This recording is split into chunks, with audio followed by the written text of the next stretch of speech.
देशभरात वाढत्या महागाईच्या पार्श्वभूमीवर सर्वसामान्य जनतेला आणखीन एक मोठा धक्का बसला।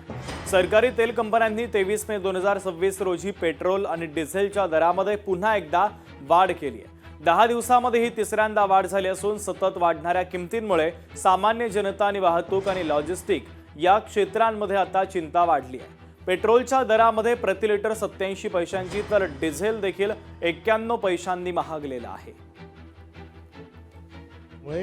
क्रूड ऑइलचा भाव तसाच असताना जे मनमोहन सिंग साहेबांनी नियोजन केलं होतं त्याची आज या निमित्ताने या ठिकाणी आठवण येते। हा भाग पहिला।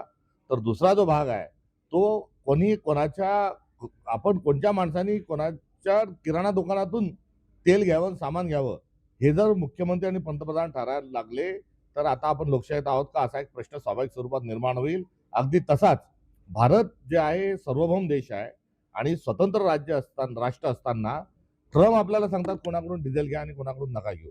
आपण रशियाकडून इराणकडून तेल घेत असताना आपल्यावर त्यांनी लादलेली जी बंदी आहे तिचा निषेध भारतीय म्हणून आपण सर्वांनी केला पाहिजे आणि पंतप्रधानांनी न जुमानता आपला स्वतंत्र राष्ट्र आणि स्वतंत्र बाणा दाखवत असताना उपलब्ध असेल त्या ठिकाणून क्रूड ऑइल खरेदी केलं पाहिजे। मराठवाड्यात नाही महाराष्ट्रात डिझेलची टंचाई आहे। शेतकऱ्यांना डिझेलची आवश्यकता आहे। गावोगाव पेट्रोल पंप डिझेल पंपवरची जर स्थिती बघितली तर अतिशय शेतकरी त्रस्त आहे।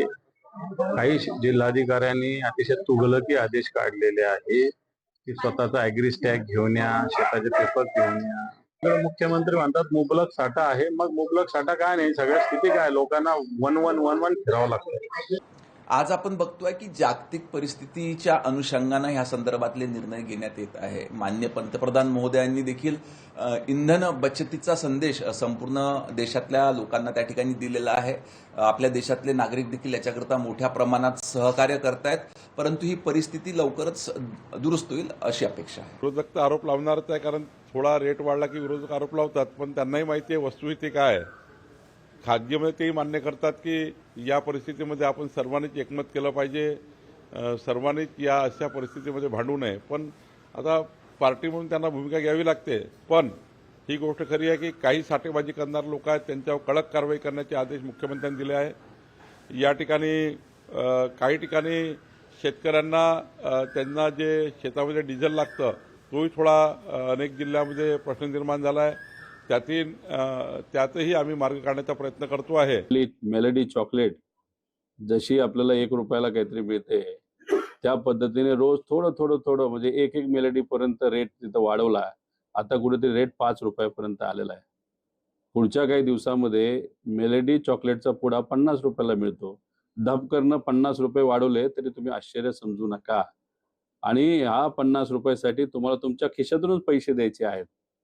कुणी असं भेट देणार नाही एखादा पुडा जसं पेट्रोल की दे 1 लिटर तुला फुकट दिलं, पैसे तुम्हाला द्यावं लागणार आहे। शेतकऱ्यांच्या नावानं कुणीही साठेबाजी करू नका असं आवाहन राज्याचे मुख्यमंत्री फडणवीसांनी केलं।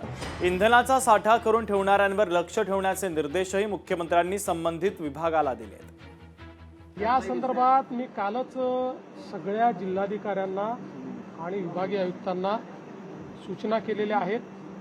त्या ठिकाणी शेतकऱ्यांना जो काही डिझेल लागेल ते उपलब्ध करून द्या, पण शेतकऱ्यांच्या नावाखाली जर कोणी साठेबाजी करत असेल तर त्याच्यावरही लक्ष ठेवा। कारण काही भागांमध्ये अचानक 20 ते 30% डिझेलचं मागणी पेट्रोलची मागणी वाढल्याचं दिसतंय।